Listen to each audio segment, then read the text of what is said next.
Following the failure of the Monmouth Rebellion and their subsequent defeat at the Battle of Sedgemoor, King James II declared that all suspected rebels found in the West Country were to be tried by a travelling court that soon became known as the Bloody Assizes.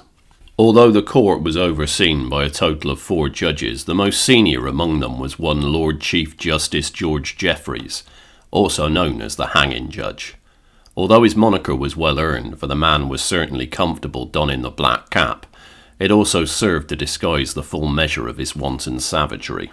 While rebels have always been dealt with harshly, the Assizes extended its condemnation to all those who had no hand in the treason itself, those whose grain was taken, or whose houses were commandeered by armed men who allowed them no choice in the matter. Under the charge of sheltering the enemy, over 1,000 souls were sentenced to the bloodiest of fates, and over 800 more were sent to live out their lives toiling in the sugar plantations of the West Indies.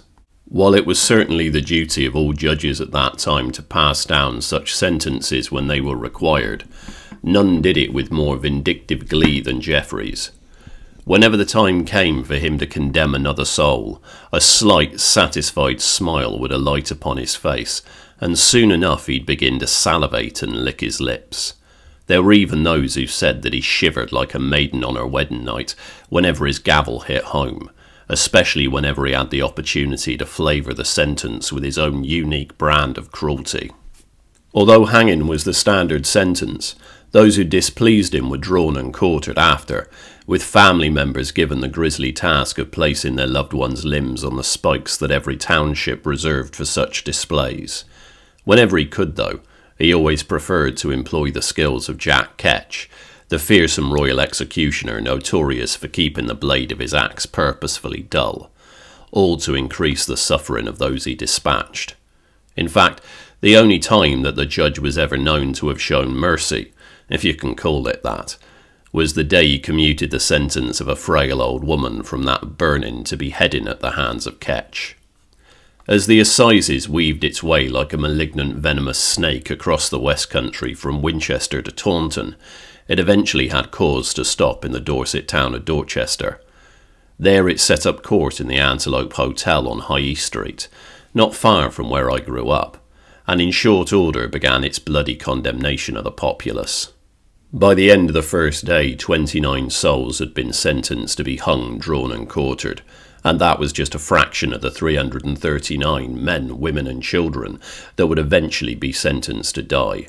Some for treason they had surely committed, but most for simply pleading not guilty to a kangaroo court packed with a baying mob.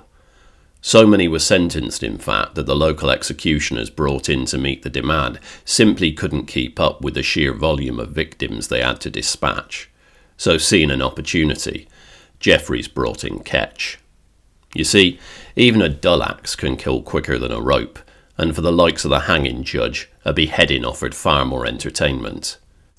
Each day after the sentencing was complete, Jeffreys would follow the procession of the damned up to Maunbury Rings, the old circular earthwork that had long been the site of execution in this small country town, and there he would sit with a ravenous smile and watch in silence, enraptured and entranced as Ketch did his work.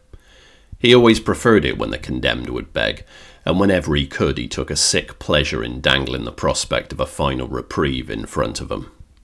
Of course, that wasn't the only sick pleasure he took.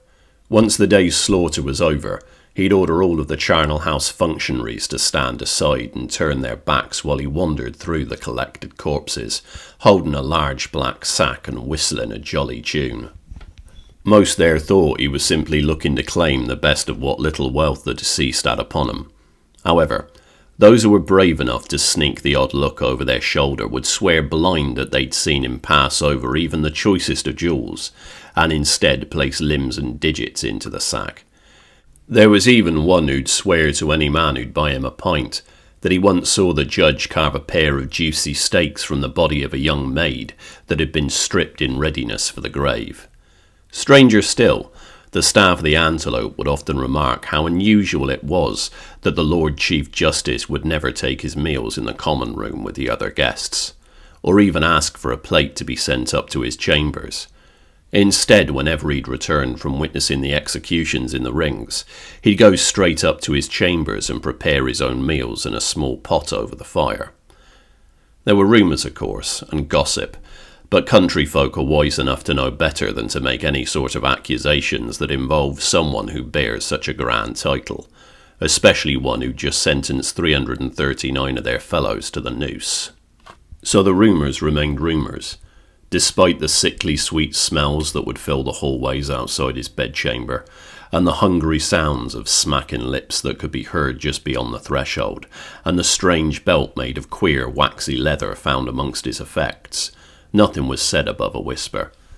Even when a chambermaid found a bone at the bottom of his cooking pot that was adorned with a simple brass ring, naught was mentioned. After all, it wouldn't make a difference. The common folk have always known that nothing can stop the rich from taking their pound of flesh. One way or another, they'll always find some way to take their sustenance from the bodies of those they consider beneath them. Men like Jeffreys, though, they always leave an echo.